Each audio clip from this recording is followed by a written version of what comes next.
I want to give you something scary to think about today. And man, I'm just praying that it changes all of us.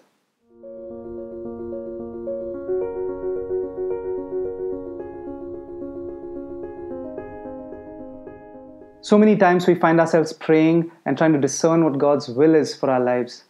We look up to the heavens and we go, "What do you want from me?" Or maybe, "What do you want me to do?"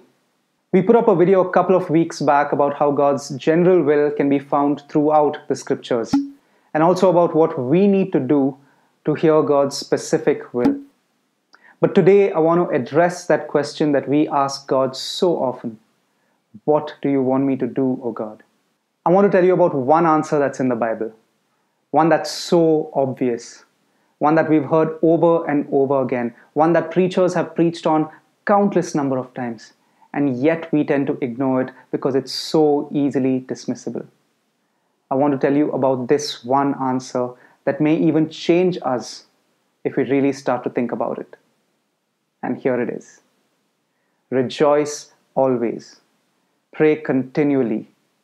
Give thanks in all circumstances, for this is God's will for you in Christ Jesus. Give thanks in all circumstances. Give thanks. Keep giving thanks. You've heard that a million times, haven't you? At school from your teachers, or maybe at home from your parents, or maybe preachers, or maybe your friends. You've had so many people come to you and say, just be grateful. And yet we find this such a struggle, right?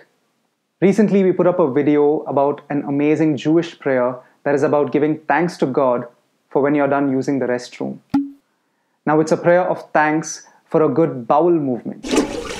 And it may sound ridiculous to do that, but I want to challenge you about something today. And here's the scary part. I want you to imagine this and really think about it. What if you only got to keep the things in your life that you were grateful for? What if in this very moment you lost everything that you never gave thanks for?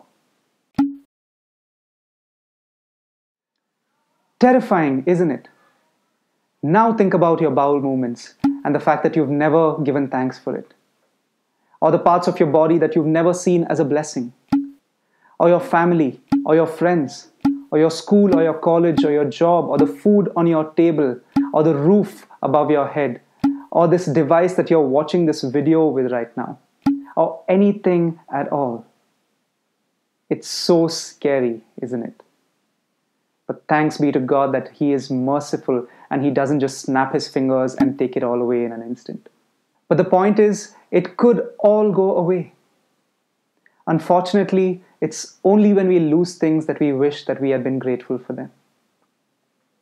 So now think about that prayer.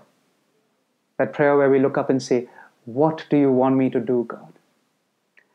And imagine Him looking right back at you and saying, "My child, I want you to give thanks." For what, Lord? For everything. I want you to give thanks for everything.